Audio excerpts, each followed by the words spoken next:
ஆண்டவர் இயேசு கிறிஸ்துவுக்குள் அன்புமிக்கவர்களே, உங்கள் அனைவரையும் ஜோமிக்ஸ் ஆன் பைபிள் என்னும் யூடியூப் சேனலுக்கு வருக என்று மிகுந்த அன்புடன் வரவேற்கின்றேன்.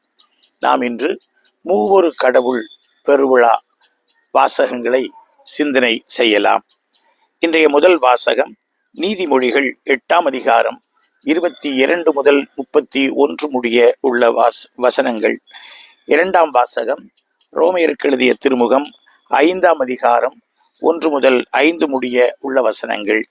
இன்றைய நற்செய்தி வாசகம் யோவான் நற்செய்தி 16ஆம் அதிகாரம் 12 முதல் 15 முடிய உள்ள வசனங்கள்.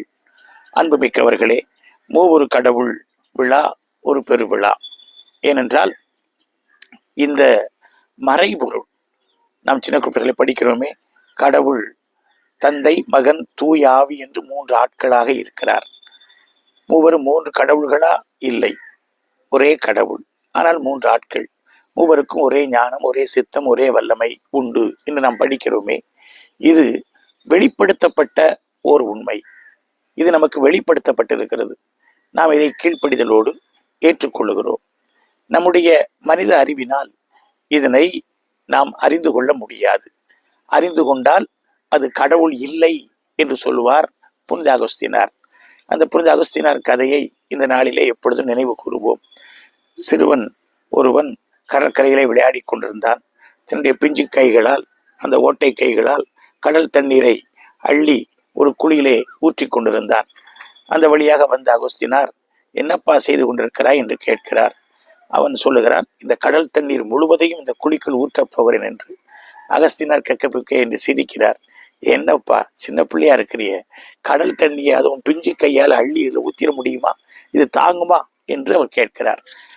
அப்பொழுது அந்த சிறுவன் சொல்கிறார், கெக்கப்புக்கை என்று அவரை பார்த்து சிரித்து விட்டு, ஐயா, இது கூட முடியும்.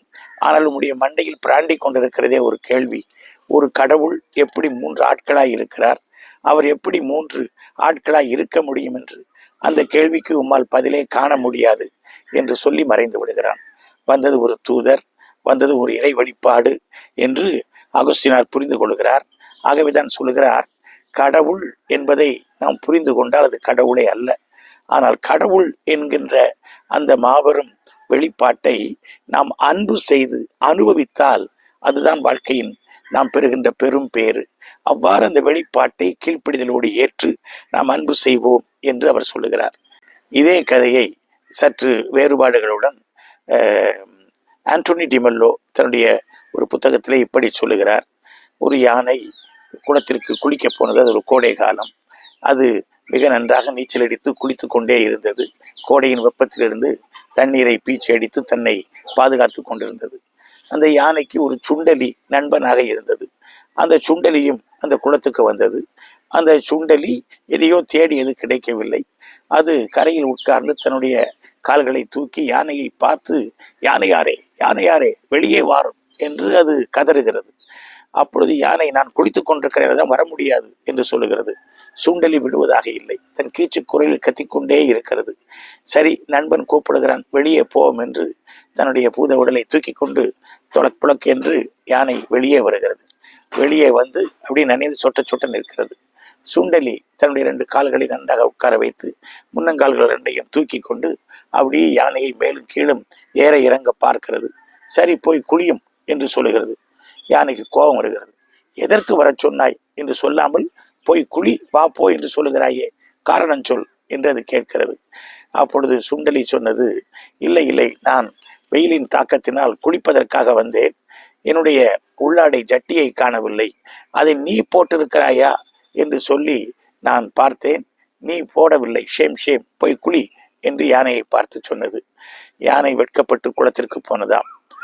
இதை சொல்லிவிட்டு கடைசியில் சொல்லுவார், நம்முடைய மூளை அந்த சுண்டலியை விட சிறிது. அது எப்படி யானையை விட பல மடங்கு, பல கோடி மடங்கு பெரிதான கடவுளுடைய ஞானத்தை அறிந்து கொள்ள முடியும்? நம்மால் அதை அறிந்து கொள்ள முடியாது. ஆனால் நம்முடைய சின்னத்தனத்தில் அதை அறிந்து கொள்ள முயற்சிக்கிறோம் என்று அவர் சொல்லுவார். இப்படித்தான் இந்த மூவொரு இறைவன் மறைபொருள் இருக்கிறது. பைபிள் கடவுளை பற்றி நமக்கு நிறைய சொல்லி தருகிறது. அவர் மீட்டவர், அவர்தான் படைத்தவர், அவர்தான் அனைத்திற்கும் ஊற்றானவர், அவர் வழியாகவே அனைத்தும் வருகின்றன என்று சொல்லித் தருகிறது. இந்த பழைய ஏற்பாட்டிலே கடவுளிருந்து புறப்பட்டு வருகிற ஆற்றலாக நமக்கு வார்த்தை இருக்கிறது, ஆவி இருக்கிறார், வான தூதர் இருக்கிறார். பிறகு காட்சிகள், அசரீரி குரல்கள், வெளிப்பாடுகள், கனவுகள், காட்சிகள் என்றெல்லாம் இருக்கின்றன. இவையெல்லாம் கடவுளிருந்து புறப்பட்டு வருகிற ஒரு உந்துதல், ஒரு சக்தி என்றே புரிந்து கொள்ளப்படுகிறது. ஆனால் அன்புமிக்கவர்களே, புதிய ஏற்பாட்டில், அதுவும் மங்கள வார்த்தை நிகழ்ச்சியில் திருத்தந்தை 2ஆம் ஜான் பால் அழுத்த திருத்தமாக நமக்கு சொல்லித் தருவார்.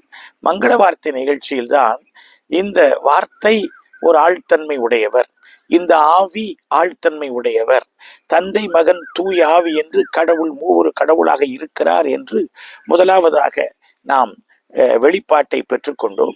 அந்த வெளிப்பாட்டிற்கு தன்னை முற்றிலுமாக இதோ அது அடிமை என்று கையளித்து பணிந்தவர் மரியா. அவர் வழியாகத்தான் கடவுள் மூவொரு கடவுள் என்கிற அந்த முதல் உண்மை வெளிப்பட்டது. அதை தொடர்ந்து இயேசுடைய திருமொழிக்கிலும் பிறகு இயேசுனுடைய போதனைகளிலும் இந்த மூவொரு கடவுள் உண்மை நமக்கு வெளிப்படுத்தப்பட்டிருக்கிறது.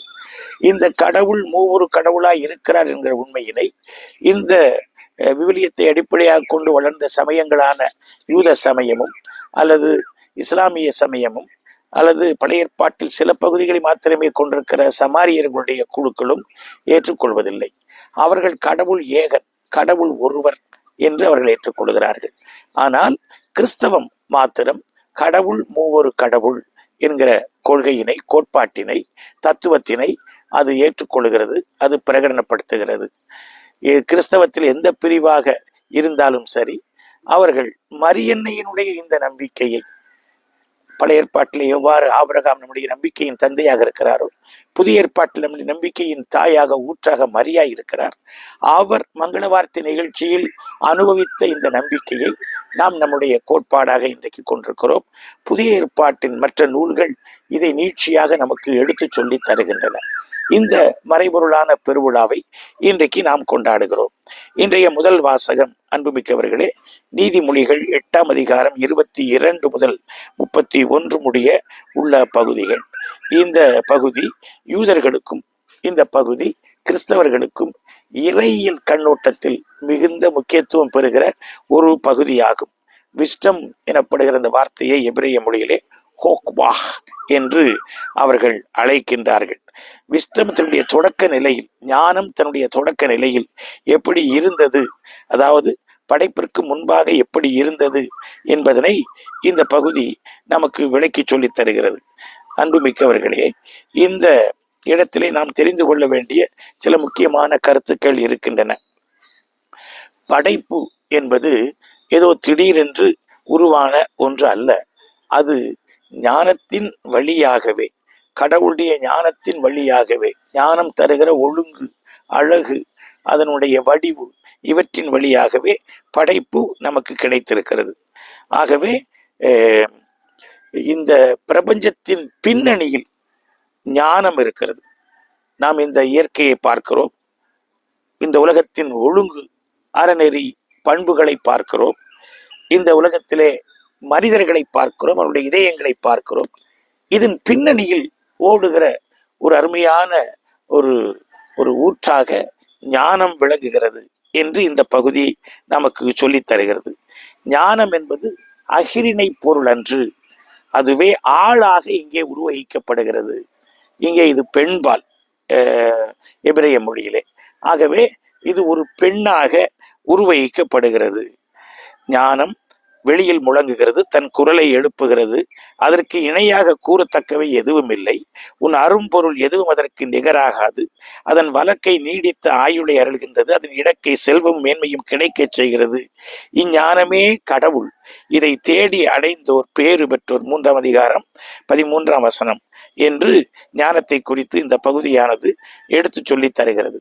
இந்த 8ஆம் அதிகாரம் நம்முடைய உலக வரலாற்றிலே, திரு அவையின் வரலாற்றிலே மிகவும் முக்கியமான ஒரு ஒரு முக்கியமான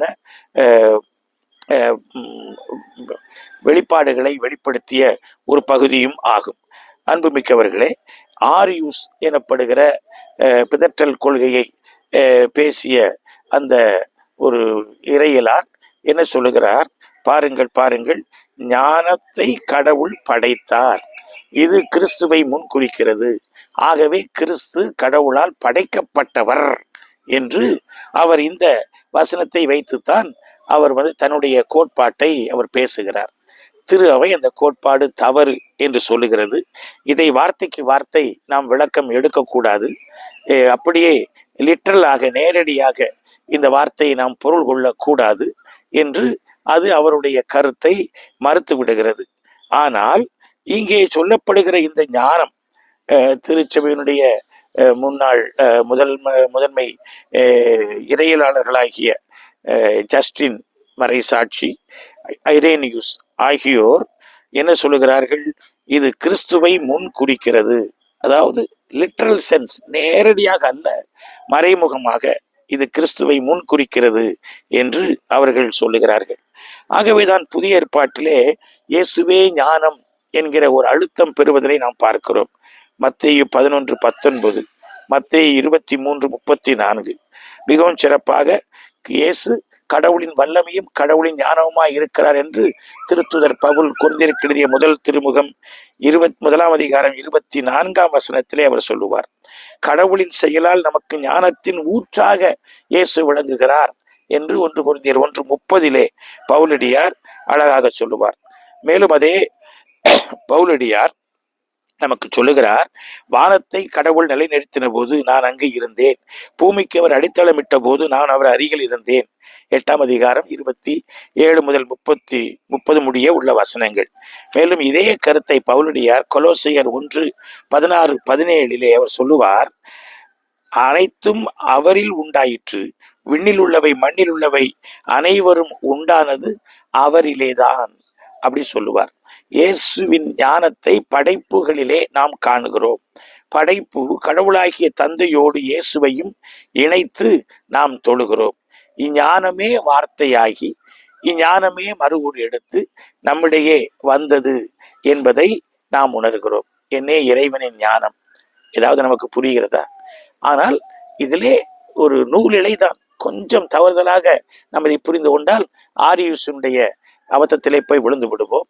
இந்த இறைனியூஸ் போன்ற மாபெரும் இறையியல் வல்லுநர்களுடைய கருத்தை நாம் ஏற்றுக்கொண்டால் இந்த ஞானம் வழியாகவே இந்த உலகு அழகாக படைக்கப்பட்டிருக்கிறது, இயேசு கிறிஸ்துவை இது முன்குறித்து சொல்லுகிறது என்பதனை நாம் இந்த வசனத்திலே நாம் பார்க்கிறோம்.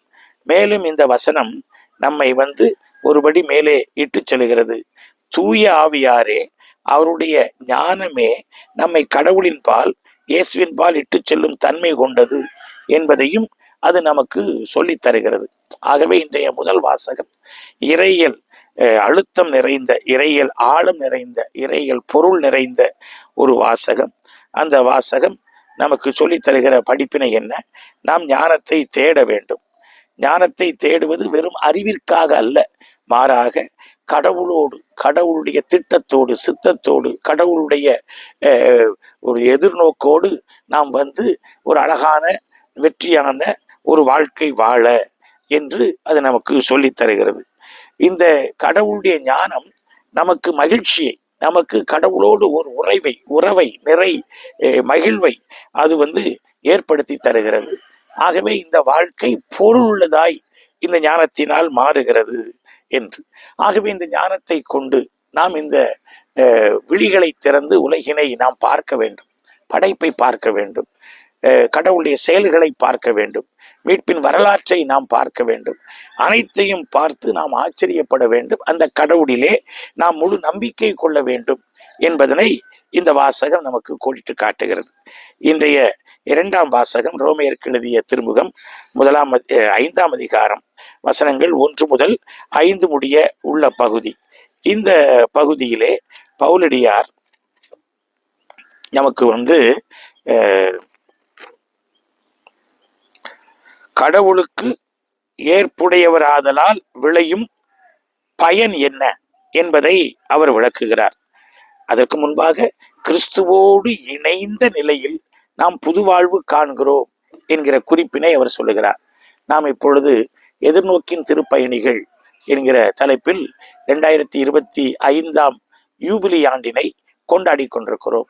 இந்த யூபிலி ஆண்டிற்கான மைய பொருள் இந்த 5ஆம் வசனத்திலிருந்து தான் எடுத்தள்ளப்பட்டு திருத்தந்தை பிரான்சிஸ் அவர்களால் நம்மளுக்கு தரப்பட்டது. அந்த எதிர்நோக்கு ஒருபோதும் ஏமாற்றம் தராது. எந்த எதிர்நோக்கு? அதற்கு முந்தைய வசனத்தை நாம் உள்ளே கொள்ளுதல் வேண்டும். துன்பத்தால் மன உறுதியும், மன உறுதியால் தகைமையும், தகைமையால் எதிர்நோக்கும் விளையும் என அறிந்திருக்கிறோம். அந்த எதிர்நோக்கு நமக்கு ஒரு பொழுதும் ஏமாற்றம் தராது. ஏனென்றால் அந்த வசனம் முக்கியம். ஏனென்றால் அது லிங்க் பண்ணுது, தொடர்பு ஏற்படுத்துகிறது. நாம் பெற்றுள்ள தூய ஆவியின் வழியாய் கடவுளின் அன்பு நம் உள்ளங்களில் பொழியப்பட்டுள்ளது. ஆகவே அத்தகைய எதிர்நோக்கை உள்ளத்தில் கொண்டவர்களாக நாம் வாழுகிறோம். இதுல முதல் பகுதி என்ன சொல்லுகிறது? நாம் கிறிஸ்துவால் கடவுளுக்கு ஏற்புடையவர்கள் ஆகி இருக்கிறோம் என்று சொல்லுகிறது. ஆகவே அந்த ஏற்புடைமை நம்மை மீட்புக்கு இட்டு சென்றிருக்கிறது, பெரும் மகிழ்ச்சியை தந்திருக்கிறது.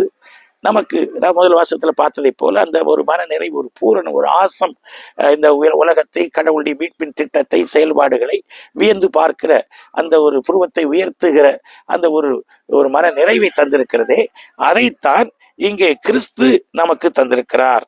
ஆகையால் நாம் கொண்டுள்ள நம்பிக்கையின் மூலம் கடவுளுக்கு ஏற்புடையவர்களாகியுள்ள நாம் நம் ஆண்டவராகிய இயேசு கிறிஸ்துவின் வழியாய் கடவுளோடு நல்லுறவு கொண்டுள்ளோம். ஆக இந்த வசனம் ஒட்டுமொத்தமாக நமக்கு சொல்ல வருகிற செய்தி என்னவென்றால், கடவுள் தன்னிலே தந்தை மகன் தூய ஆவி என்று அவர் உறவோடு இருக்கிறார். ஒரு குடும்ப பிணைப்போடு, பாசத்தோடு அவர் இருக்கிறார். அவரிலே அந்த உறவுதான் தந்தை மகன் தூய ஆவி. நாமும் அந்த தம திருத்துவத்தோடு, மூவொரு கடவுளோடு அந்த உறவை கொண்டிருக்க வேண்டும். அந்த உறவை நாம் மகிழ்ந்திருக்க வேண்டும். அந்த உறவில் நாம் நற்செயல்கள் புரிகிறவர்களாக இருத்தல் வேண்டும் என்பதனை இந்த பகுதி நமக்கு அழகுபட எடுத்து சொல்லி தருகிறது. முதல்ல அந்த நிலையில் நாம் இருத்தல் கொண்டு மகிழ்ந்திருத்தல், பிறகு அந்த நிலைக்கு ஏற்ற சான்று பகர்தல் என்கிற கருத்து இங்கே நமக்கு வலியுறுத்தப்படுகிறது. இன்றைய நற்செய்தியானது யோவான் நற்செய்தி 16ஆம் அதிகாரம் 12 முதல் 15 முடிய உள்ள வசனங்கள் ஆகும். இந்த நற்செய்தியிலே தூய ஆவியானவரை குறித்த வெளிப்பாட்டினை ஆண்டவர் நமக்கு தருகிறார். அவர் சொல்லுகிறார், தூய ஆவியானவரை குறித்து நிறைய படிப்பினைகள் இருக்கின்றன. இதிலே அவர் சொல்லுகிறார், தூய ஆவியானவர் நம்மை நிறை உண்மையை நோக்கி அல்லது முழு உண்மையை நோக்கி நம்மை வழி நடத்துவார் என்று அவர் இங்கே குறிப்பிடுகின்றார். அந்த பகுதி ரொம்ப அழகாக இருக்கிறது. நிறை உண்மையை நோக்கி நம்மை வழி நடத்துவார். அடுத்து அவர் இயேசுவை மகிமைப்படுத்துவார். அப்போ ரொம்ப அழகாக அந்த வசனம் சொல்லப்படுகிறது பாருங்கள். நான் உங்களுக்கு சொல்ல வேண்டியவை இன்னும் பல உள்ளன, அதை சொன்னால் உங்களால் தாங்க முடியாது. உண்மையை வெளிப்படுத்தும் தூய ஆவியார் வரும் பொழுது முழு உண்மையை நோக்கி உங்களை வழி நடத்துவார். அவர் தாமாக எதையும் பேச மாட்டார், தாம் கேட்பதையே பேசுவார். வரப்போகிறவற்றை உங்களுக்கு அறிவிப்பார். அவர் என்னிடமிருந்து கேட்டு உங்களுக்கு அறிவிப்பார். இவ்வாறு அவர் என்னை மாட்சிப்படுத்துவார். தூயாவியானவர் எப்படி? அந்த வரைபடத்தை நாம் இதயத்தில் கொள்ளுதல் வேண்டும். அவர் தந்தையிடமிருந்தும் மகனிடமிருந்தும் புறப்பட்டு வரும் ஆவியானவர். தந்தை இடமிருந்து மகன் வழியாக புறப்பட்டு வரும் ஆவியானவர். இதை குறித்து இந்த முக்கோணமா அல்லது நேர்கோடா என்பதை குறித்து தொடக்க காலத்தில் பெரிய இறையியல் ஆய்வுகள் நடந்தன, பிளவுகள் நடந்தன. தூய ஆவியானவர் புரிந்து கொள்ளப்படாமல் இருந்தார். ஆனாலும் ஆவியானவர் நம்மை இயக்குகிறவர் என்பதனை அன்றைக்கு மிக அழகாக அவர்கள் புரிந்து கொள்வார்கள். அவர் நிறை உண்மையை நோக்கி நம்மை வழி நடத்துவார். அந்த ஆசம், அந்த தன்மை நமக்கு வேண்டும் வாழ்க்கையை குறித்து. அவர் இயேசுவை மகிமைப்படுத்துவார். இயேசுவில் நமக்கு மீட்பு அருளப்பட்டிருக்கிறது. துன்பங்கள் வழியாக அவர் நமக்கு மீட்பை தந்திருக்கிறார். அந்த மீட்பு நமக்கு இயேசு மாட்சிப்படுத்தப்பட்டிருக்கிறார். இறுதியாக அந்த உண்மையை நோக்கி நம்மை வழி நடத்துவார் என்று சொல்லப்படுகிறது. ஆகவே இவை எல்லாம் நம்முடைய மீட்புக்காக கடவுள் தன்னை வெளிப்படுத்தி இருக்கிற ஒரு பாங்கு, மாண்பு என்று நமக்கு அழகாக புரிகிறது. நாம் இந்த கடவுளுடைய இருத்தலை போற்றுவோம், புகழுவோம், வாழ்த்துவோம், வணங்குவோம், வரவேற்போம். அது குறித்து ஆழமாக உள்ளே சென்று நம்மால் கண்டுபிடித்து விடவே முடியாது. ஆனால் அது வெளிப்படுத்தப்பட்ட உண்மை என்று சொல்லி நாம் அதற்கு கீழ்ப்படிவோம். அது கற்றுத்தருகிற படிப்பினைகளை நம்முடைய வாழ்வாக்குவோம். கடவுள் தந்தை மகன் தூய ஆவி என்று குடும்பமாக இருக்கிறார். நாமும் ஒரு குடும்பமாக இங்கே உறவிலே நிலைத்து நிற்க வேண்டும். தந்தை மகன் தூய ஆவி என்று சொல்லி இந்த பிரபஞ்சத்தை படைத்து நம்மை வியக்க வைக்கிறார். நாம் நம்முடைய கண்களை திறந்து இந்த உலகினை பார்த்து நாம் இந்த உலகத்தை கண்டு வியக்க வேண்டும். உலகத்தில் கடவுளுடைய செயல்களை கண்டு வியக்க வேண்டும். நம்மை அவர் மீட்டிருக்கிறார். நம்முடைய மீட்புக்காகத்தான் இவை எல்லாம் சொல்லப்பட்டிருக்கின்றன. ஆகவே நாம் இந்த மீட்பிலே மன நிறைவு கொண்டு சான்று பகர்வர்களாக வாழ்வோம். உங்கள் அனைவருக்கும் மூவரு பெருவிழா நல்வாழ்த்துக்கள். ஆமென்.